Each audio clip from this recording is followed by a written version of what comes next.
The Pariah Nexus mission pack is about to change the face of competitive Warhammer 40,000. With brand new deployments, mission rules, secondaries, and overall game rules, how will the world leaders adapt in the face of this new challenge? Well, let's dive into the video and find out.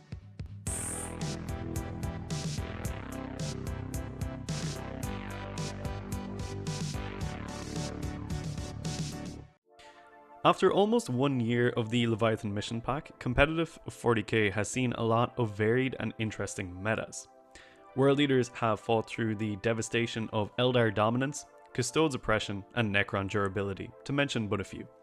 We've certainly had our highs and lows over the past year, and though our overall tournament performances fluctuated a lot due to various nerfs, buffs, and meta states, we have begun to settle into a healthy trend for our faction. However, things are about to be shaken up as Games Workshop launches the Pariah Nexus mission pack, a new set of rules for competitive 40k, alongside an upcoming balanced data slate to adjust the rules and points for factions. Though we don't know yet what the balanced data slate has in store for world leaders and other factions, we do have the rules for Pariah Nexus, and they are incredibly interesting. I was very surprised with the magnitude of some of these changes, which have removed a lot of the more mundane aspects of the Leviathan pack, replacing them with a suite of new puzzles to solve. Today, we're going to dive deep into this mission pack, analysing changes to deployment, mission types, secondaries, action mechanics, and what all that will mean for the world leaders. I'll discuss some of the advantages our army will be able to leverage, while also highlighting how we might need to refine our list building strategies to keep this new environment in mind. Overall though, I'm very excited for this season, and I think it will bring a lot of innovation to the gaming table, and potentially mix up how we approach the competitive game. So without further ado, let's dive into it. First up on the list is some small changes to the game sequence, particularly in the deployment and pre-battle steps. These are minor changes, but may impact some games. For deployment, Titanic units now count as 2 drops when deployed, which may be relevant for World Leader players using a Khorne Lord of Skulls or allying in Knights. I don't think it has a big impact for us as a faction, but theoretically it could force a lower unit count opponent to have to double drop interesting units, providing you with more information. There is now also a defined redeployment step, which is done after deployment and before determining the first turn. While world leaders don't natively have any redeployment abilities, as we'll see in a little bit, one of the new missions does provide the option for us. I think it's good to have this codified as a distinct step now, rather than being a vague in-between step which wasn't directly defined before. And finally, the most important thing to talk about here is the return of actions. Those of you who were playing in 9th edition will remember actions as a mechanic which allowed a unit to forego damage output in favour of doing specific tasks to acquire victory points.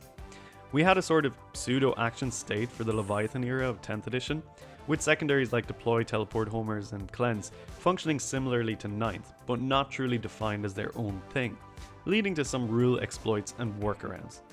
In Pariah Nexus, actions are now fully defined with their own rule set, and I'm really happy to see them coming back. Many of the new actions are secondaries, and a few primary rules also have action-based caveats too. Actions can be carried out by any unit, but there are some criteria which prevent a unit from being able to do those actions as follows.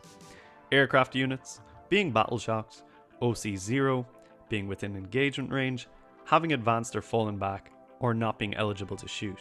Additionally, if they make a non-pile-in or consolidate move after beginning the action. Additionally, Titanic units can actually shoot and do actions, so our good friend the Lord of Skulls can get busy on objectives while shooting to his heart's content. Actions are pretty interesting for world leaders since they typically pull our attention away from the killing and maiming, so we're going to have to do a certain amount of chaff redundancy to get that boring work out of the way while our Marines get to killing. Now, typically, we're already usually building in some of those action monkeys in a list, like adding in jackals or spawn. They're perfect for this. But it's important to point out that if a berserker unit is doing an action and then blood surges, that would break the action, so it's something to keep in mind as well. Overall, I think it's good to have actions being clearly defined, and many of the loopholes have been closed, such as assault-based range units advancing and doing the likes of Cleanse, or pistol units being able to score actions while in close combat. OC0 units being unable to perform actions also devalue some really annoying units like Nurglings, which World Leader players really hated due to their scout blocking potential. As a note of warning though, with CSM spawn going to OC0, it is only a matter of time before the World Leader ones do too, so enjoy your action-hungry mutants while you still can. The reintroduction of actions doesn't necessarily change things up too much for World Leaders in a vacuum, but it may dissuade people from going all in on murder-based lists, since we're really going to have to make sure that we're packing some units for scoring. But most competitive World Leader lists were already building in that redundancy. However, alongside some of the other changes in this mission pack, I think it's one small factor which combines with a host of others that might lead to a domino effect for our faction and cause shifts in how we approach the game. Let's move on to some of those important changes next and talk about those new mission rules. Mission rules are an awesome aspect of 40k, and the Pariah Nexus pack really shakes things up here by introducing 10 mission rules, of which 9 are brand new to the game. As a concept, I love mission rules. They add an element of uncertainty and unpredictability to the game, which helps prevent it from becoming formulaic and solved. However, historically, top-level competitive players and TOs have shied away from using more esoteric mission rules, as they prefer a more static, basic mission, which doesn't affect the armies on the board. Personally though, I find this really boring, and I'm really glad to see that Chilling Rain, the most commonly used mission rule, has been completely removed.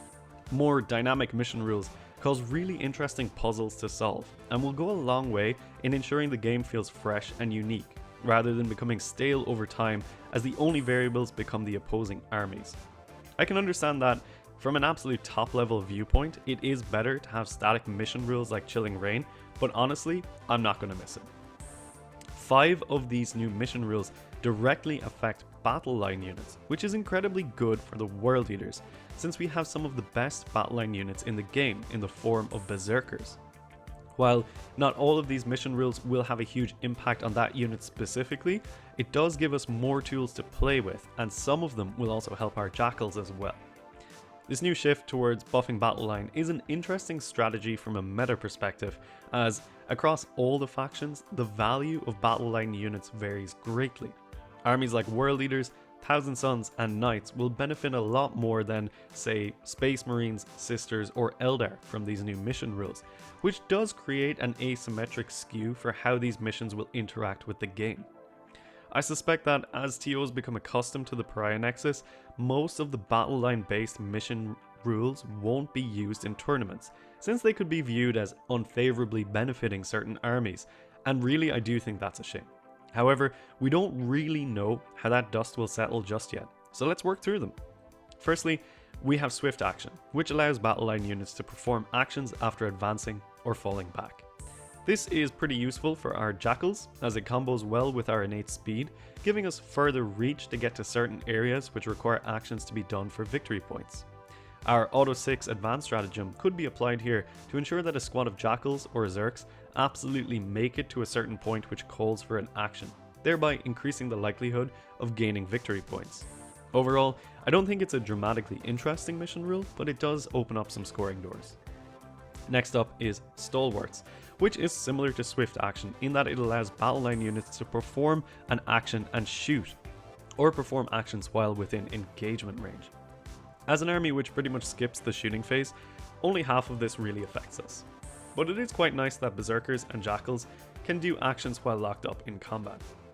It theoretically opens up some flexibility for our damage dealers, who can still score points while bogged down in combat. However, crucially, charging would still break the action, so it doesn't allow Zerks to go on the offensive while also scoring points. It will be most useful in the combat on combat matchups where getting charged by the enemy doesn't immediately shut off all scoring potential for our battle line. Moving on now to Rapid Escalation, one of the more interesting mission rules. This allows you to bring in battle line units from Strat Reserve in the reinforcement step of your first movement phase to a maximum value of 200 points. In theory, this would allow us to bring in 10 Berserkers from a board edge in the first turn, potentially going for a risky long charge. Is this particularly useful? I'm not sure. Personally, I think it's more useful on certain layouts where it would allow something like 10 Jackals to walk onto a point from the board edge, presenting your opponent with an annoying primary scorer that they will have to deal with immediately. Naturally, if they decide to shoot you off the point, you'd then be able to stick you, creating further headaches for them to deal with. I also don't mind it as a mechanic to launch jackal screens into people's faces to hem them into their deployment zones if you're going first. In theory, you could lob up to 30 jackals at your opponent and create an annoying wall that needs to be vaulted, but again, you are relying on those longer charges to make it happen. It's kind of cool, but I do think that other armies like knights may get more use out of this rule than us. But let me know down below if you found some secret sauce for making it work. Next on the list is raise banners.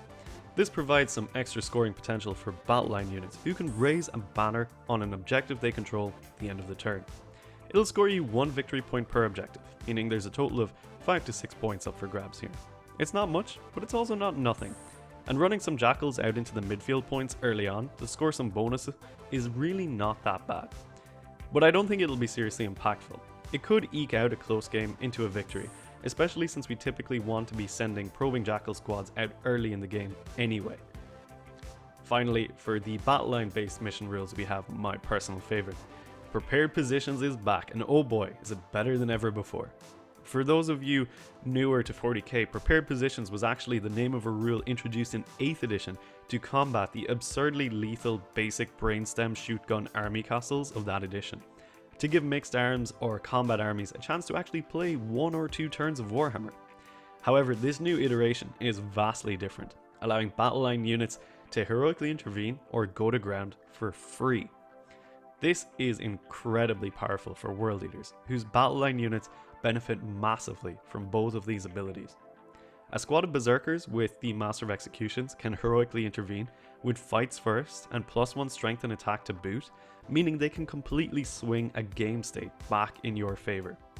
Longtime viewers of the channel will know that I've recently been using Battle Lust on a Master of Executions to give this very ability, but with this mission rule and that enhancement, you'd technically be able to heroic for free twice in 1 turn.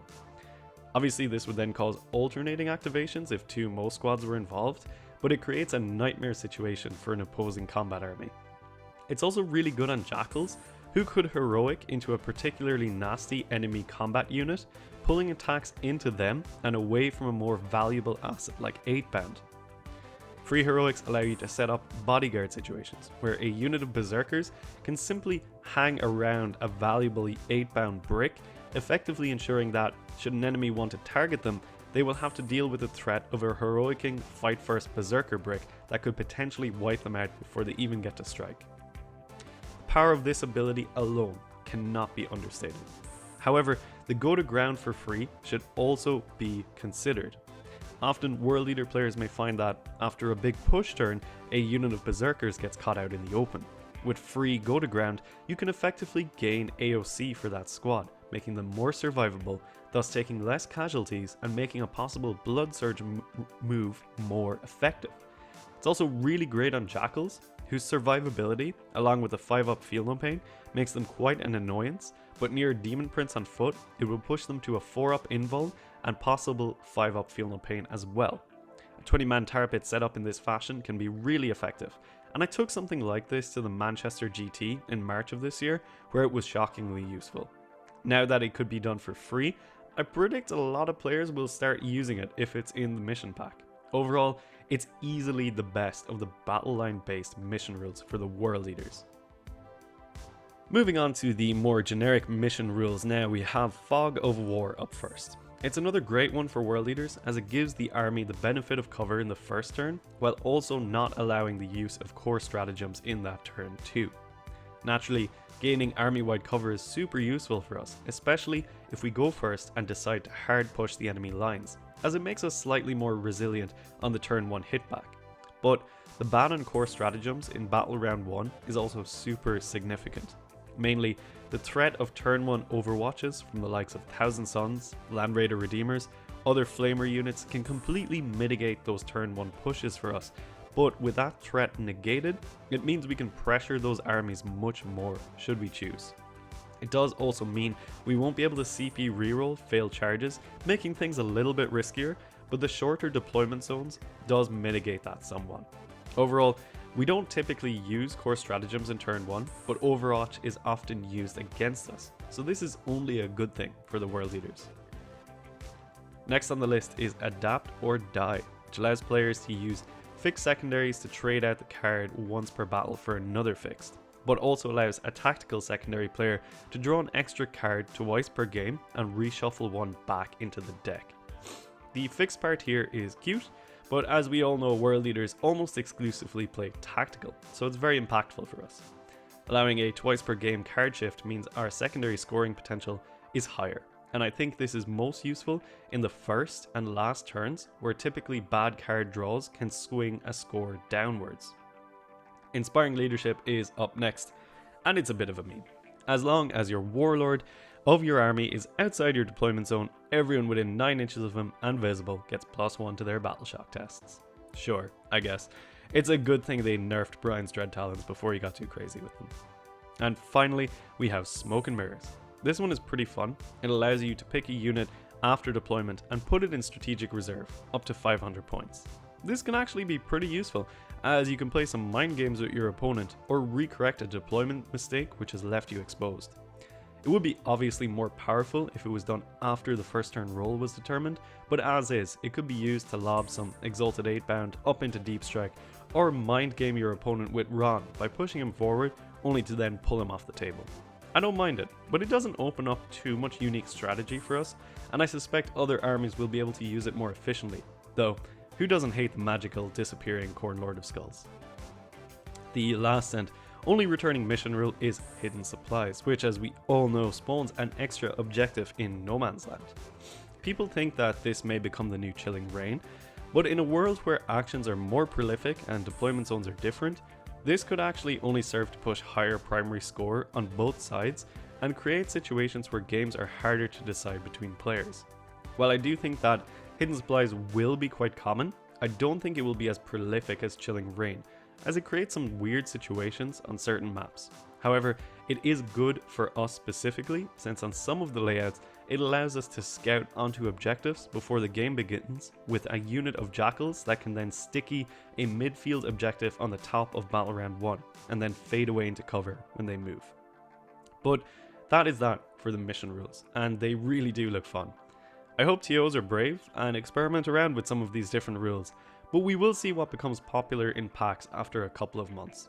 I really love that GW has decided to spice things up with the mission rules, but I do fear that tournaments will be hesitant to implement them to the fullest, though the removal of Chilling Reign does force them to at least have some type of minor rule in place at all times.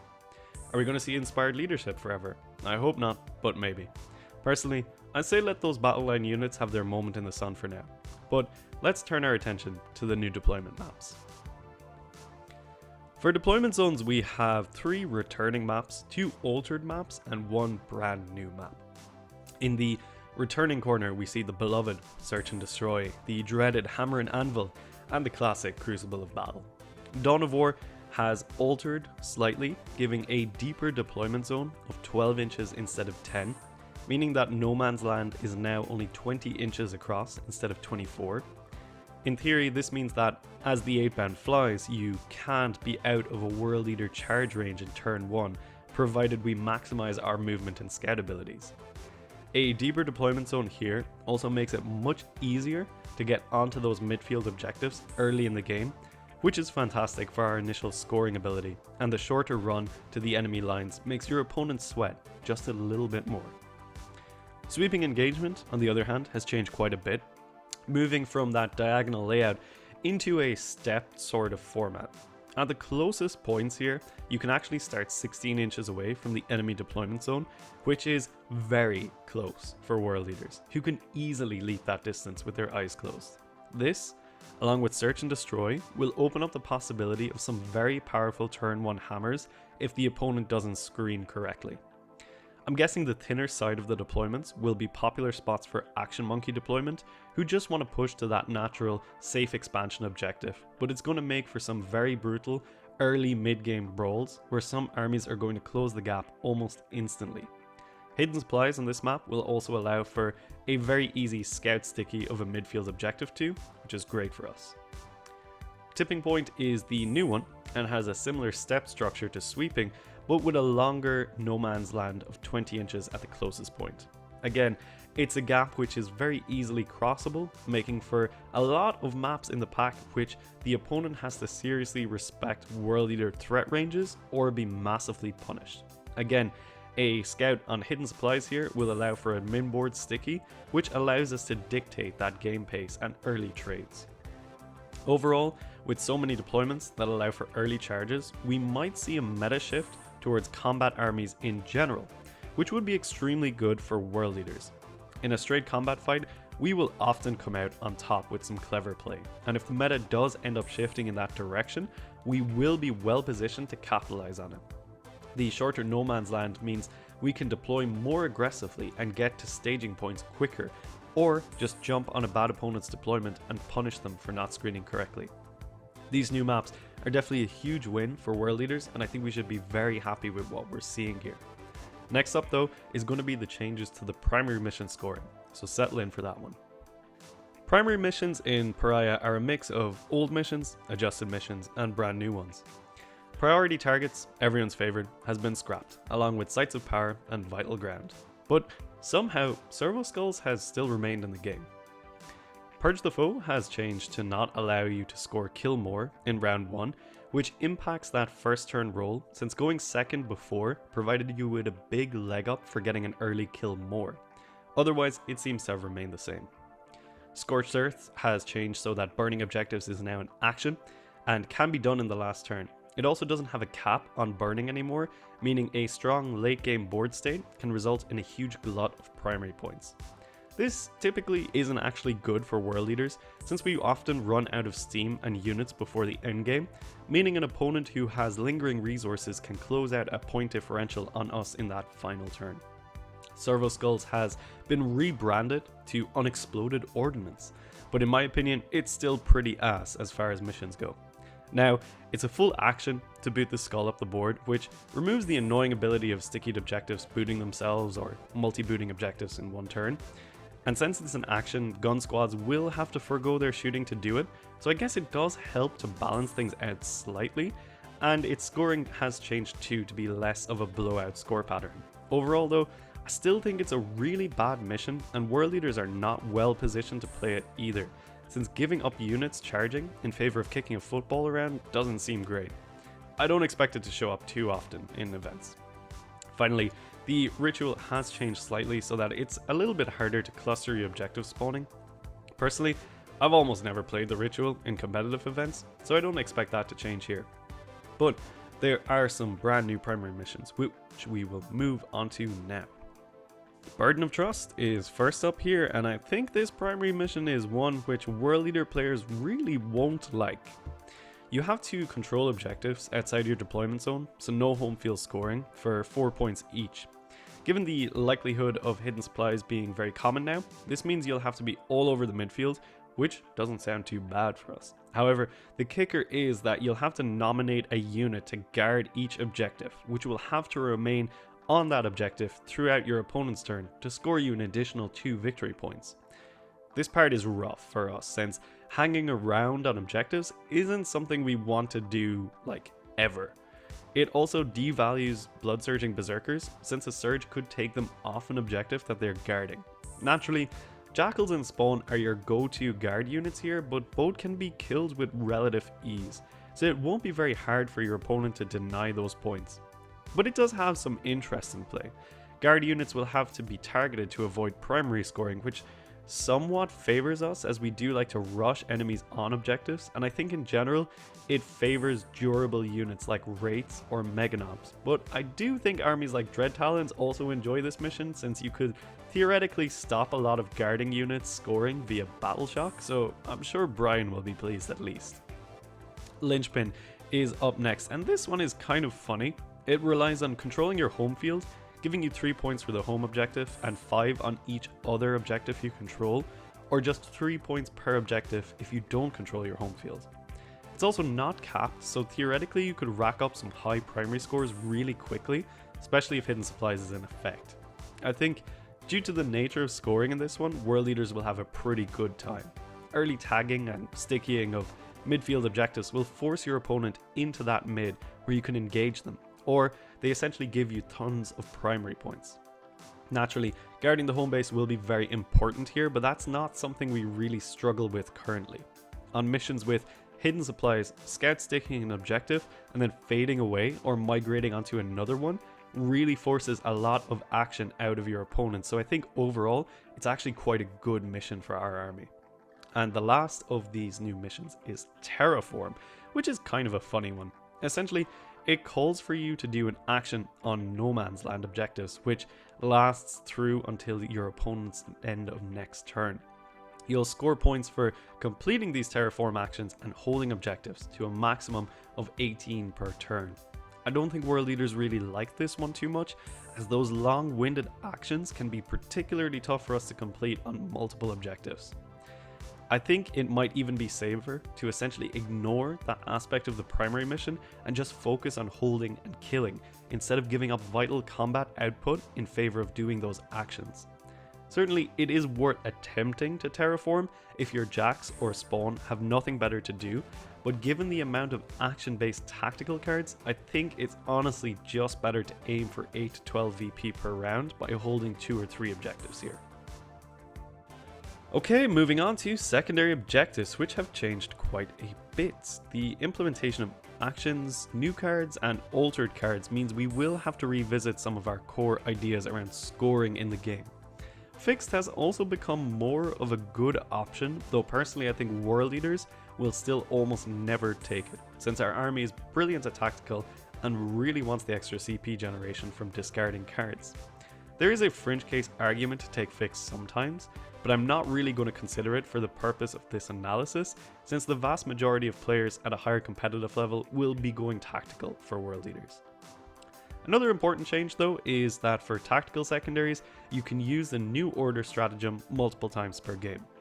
This is sort of interesting, but I do think it's a bit of a bait. It's actually a lot better to be discarding cards and gaining CP than spending those CP to redraw your cards. We're already a very CP intensive army to play, so by willfully redrawing, you could find yourself falling short in your turn when you need CP to punch up into the enemy. I do think that it's probably relevant for late game scrambling though, namely turn 4 and 5 when thin assets make it difficult to score some of the card draws. A double redraw on these turns, when we probably don't need our CP for punching things, may actually be really relevant for us, so it's certainly one to keep in mind.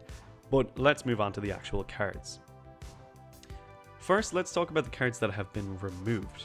We are saying goodbye to Tempting Target, Capture Enemy Outpost, and Investigate Signals. Losing Tempting is kind of whatever. It was often a non-scorer unless you were in a win-more game state, so I don't really care about it going away. The Signals disappearing though is very good for us, since it was a card which was antithesis to what world leaders want to be doing. I'm sure absolutely no world leader player is going to miss that one. Capture Enemy Outpost, it's a funny one. Naturally, it's a high score and can cause dramatic late game swings, but more often than not, the card was unscorable. So I think while some world leader players may lament losing this one, as they'll remember fondly games for a clenched victory, it's good to remember all the times that we've had to discard it instead. There is of course a ton of returning cards, and we won't go through all of those, but familiar in faces do include No Prisoners, Extend Battle Lines, Area Denial, and lots more.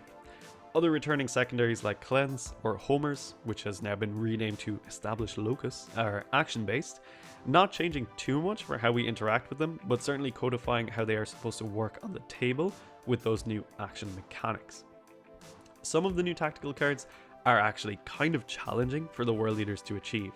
Marked for Death, for example, allows your opponent to pick 3 of their units as kill targets, and you'll get 5 VP for destroying one or all of these, but it could be quite tricky to play around this. Similarly, I could see something like Containment kind of becoming the new Investigate Signals. It's similar in that you have to be 9 inches away from the board edge and complete an action to score points, but at least it's not quite as bad as a board corner. Another new one is Sabotage, an action which completes at the end of your opponent's next turn and has to be done in no man's land or the enemy deployment zone, scoring 3 or 6 victory points respectively. This is a particularly tough one to achieve, again relying on a more durable unit having to hold out for a full turn of enemy firepower, and I could see overly zealous plays in the opponent's deployment zone resulting in a fail state for this. It's It's also annoying because of the timing of the action. You won't have the option of discarding it if it fails during your opponent's turn, which means you'll have to be really sure that you're going to achieve it if you are going to go for it. There is of course a lot of other small changes and tweaks to how some of these cards score and if they can be auto discarded or not. I don't really have time to go through everything here, but I think overall World Eaters have come out well from this. Tactical is still probably the correct pick in most games, but fixed may be worth considering on certain mission types. We will need to be very careful about redrawing, discarding, and considering scoring our cards correctly, but I think in general it is a net positive for the Angry Boys on this front. Up next, we are going to talk about the viability of those secret missions, a brand new addition to the game. Secret missions replace gambits in Pariah Nexus. Now, I'll be real, I never once took a gambit, and I reckon most people would say the same. But I'd love to know if you did, and if you scored it, so let me know down below. Overall though, these secret missions do seem like a semi-viable replacement to gambits, and though I initially wrote them off, I am reconsidering them as interesting scoring resources. Secret missions are chosen in Battle Round 3 and can score 20 additional victory points at the end of the game if they are achieved. They also cap your primary score to 20, meaning you can get in total 40 points on this front if you achieve the secret mission too. And there's 4 of those in total, as follows. Command insertion requires your warlord to be in range of an objective marker in your opponent's deployment zone at the end of the game. As with most secret missions, this feels particularly strong if you're going second. Particularly, a late game Angron Resurrection can basically score you 20 points if you ingress them near the opponent's deployment zone and they have nothing which can deal with them.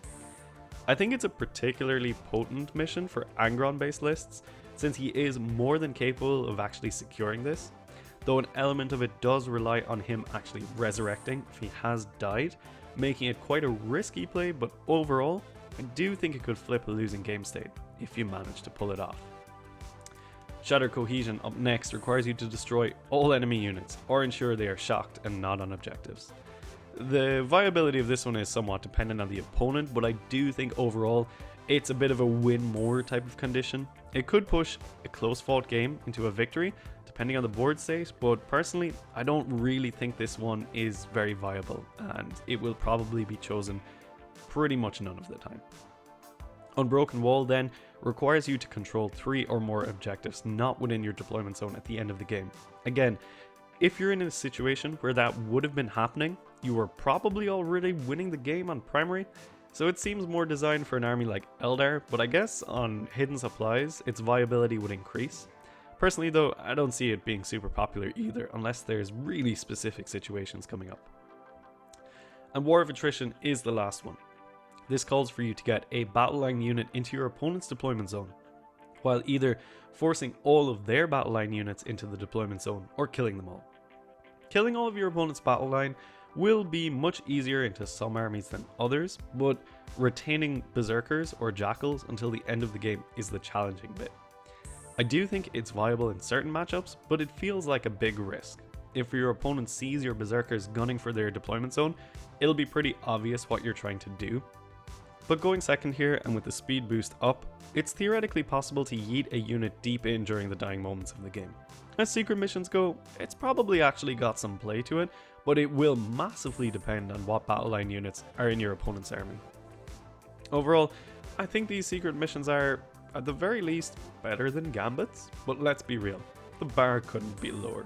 Sometimes they are going to be viable and could steal the game in your favor, but World Eaters don't feel particularly well suited to do any of them, if I'm being completely honest. I can't see myself actually using them very much, but that doesn't actually mean they're useless.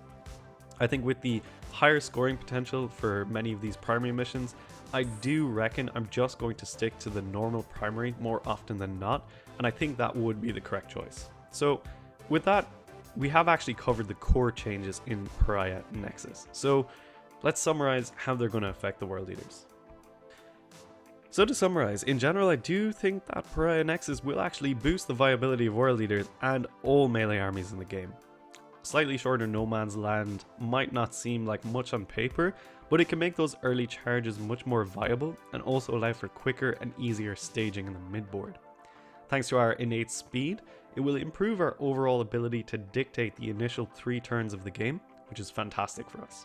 However, I do think we are going to reevaluate how our list building is done due to some of the other changes.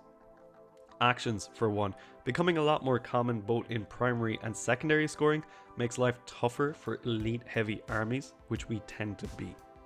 We're definitely going to want more chaff on the board to do the scoring while our bruisers get involved with the killing, which I think we will struggle to adapt with initially due to our predisposition to spamming heavy hitting units like 8-band. Personally, I think we'll see people gradually shift towards bringing 3 or more jackal units to pick up the trash, but that's going to force some difficult calls, especially for Angron based armies. On that note, I do think this could be the rise of non-Grant lists. Without the Primarch, a lot of points get freed up, which can be used to reinvest into action monkeys or more battle line units in general. And the actual power of battle line is going to vary massively depending on tournament packs. Prepared positions, for example, would massively favour Berserker Hordes or Prince Jackal Tar Pits, thus making some of those primary missions much easier to accomplish. It's tough to evaluate the impact this will have, but I do believe that TOs in general will tend to avoid mission rules like these and favour using simpler, more standardised rules. The way I see it, a lot of these new missions want the player to go wide and create strong, dominant presence in the midboard. This is something we definitely can do quite well, but I think newer players may get caught up balancing out their action economy. You'll have to do a lot of thinking when drawing your cards, since you'll be weighing up the option of scoring action-based points versus charging into combat a lot of the time. Understanding which is the correct call in a given moment will take time and skill to master. I predict that initially, World Leader players probably won't change their lists about too much, but will quickly come to the realization that unless they start building differently with actions in mind, they won't get the results they want. Facing into a meta which could become much more infantry and melee heavy, Berserker spam, provided they say the same points, is a pretty attractive prospect, I'd say. So there's a lot to think about, that's for sure, and a lot of discussion to be had. And I would love to know how you are feeling about Pariah, so let me know in the comments down below or hop into our Discord to chat about it. If you'd like to get a more refined and focused discussion around competitive gameplay, especially gearing up for this new season, you can sub to our Patreon, which will give you access to a Patreon exclusive competitive channel in the Discord where the best innovation in World Leaders gets spawned. As always, you can support us by liking, commenting and subscribing, and it goes a long way to helping the channel grow. For now though, this has been The Red Path reviewing the Pariah Nexus. I'm hyped to get out there and start grinding the new season, and I hope you folks are too. But until the next one, I've been Dara, this has been The Red Path, so stay healthy, stay safe, and kill, maim, burn.